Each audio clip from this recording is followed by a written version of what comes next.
ရှင်ဟန်နီတို့3 season entertainment ရဲ့ update message program ကနေပြီးတော့ကြိုဆိုလိုက်ပါတယ်ရှင်ဟန်နီခုတက်ဆက်ပြီးတော့မှာကတော့ဟန်နီတို့3 season photo and video workshop မှာတေးသချင်းလေးတွေလာရောက်ရိုက်ကူးဖန်တီးသွားတယ်တေးတန်ရှင်ကိုကောင်းရစောရဲ့ဂီတာနဲ့ပတ်သက်တဲ့လှုပ်ရှားမှုလေးတွေအကြောင်းကိုတင်ဆက်ပြီးတော့မှာဖြစ်ပါတယ်ရှင်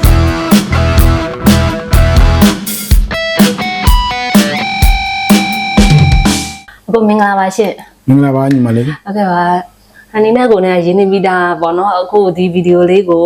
ကြည့်ရှုနေတဲ့ပရိသတ်တွေလည်းအခုပြန်ပြီးတော့မှတ်မိသွားအောင်ရင်းနှီးသွားအောင်လို့အခုနာမည်လေးနဲ့ပြန်ပြီးတော့မိတ်ဆက်ပေးပါအောင်နော်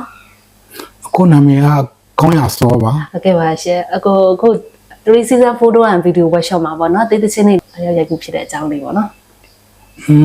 လာရောက်ရိုက်ကူးဖြစ်တဲ့အကြောင်းကအကိုရဲ့ဟန်ဆောင်အဘွားဆိုတဲ့တချင်းလေးပေါ့နော်တန်တိုင်းပုံမြင်မင်းသမီးလို့ချင်မျော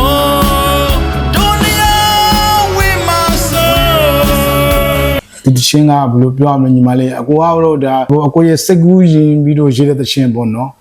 တကယ်တမ်းခံစားချက်နဲ့တော့မဟုတ်ပါဘူးဟုတ်ကဲ့ပါရှင်အကိုရင်တော့လည်းတချင်းနှစ်ပုတ်ထွက်ခဲ့သေးရနော်ဟုတ်တယ်ပထမရှိမှာအကို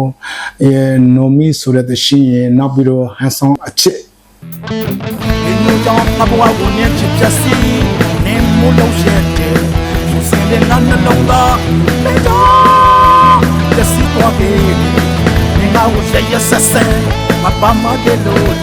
ပြောစားနိုမီတချင်းကြတော့လေအကိုကဘယ်လိုပြောအကိုရဲ့ခံစားချက်ပေါ့နော်အကိုရဲ့ရင်လေးကတကယ်ဖြစ်ပေါ်လာတဲ့ခံစားချက်လို့ပြောလို့ရတာပေါ့နော်ချစ်ရမှန်လေးပေါ့နော်အဲ့လိုပြောမှာပေါ့နော်ဒီတချင်းလေးကအကိုရဲ့တကယ်ရင်လေးကခံစားချက်ပေါ့နော်တချင်းတုန်းကအကိုနဲ့ပတ်သက်ခဲ့ဘူးတဲ့အကိုရဲ့ချစ်သူကောင်မလေးတယောက်ရဲ့အကြောင်းကိုဘဝရေးဖြစ်သွားတာဟုတ်ကဲ့ပါအဲ့တချင်းလေးနဲ့နိုမီတချင်းလေးနဲ့ပြိတ္တတွေတော်တော်များများလက်ခံပြီးတော့နှစ်သက်ကြတယ်နော်ဟုတ်တယ်ပြိတ္တတွေကတော်တော်များများသဘောကျပါတယ်ကြိတ်ကြပါတယ်တွေ့တဲ့အတွက်လည်းကျေးဇူးအများကြီးတင်ပါတယ်ဟုတ်ကဲ့ပါပြိတ္တကြီးမဆုံးရရင်နောက်ဘဝမှာလူဖြစ်ခွင့်ရရင်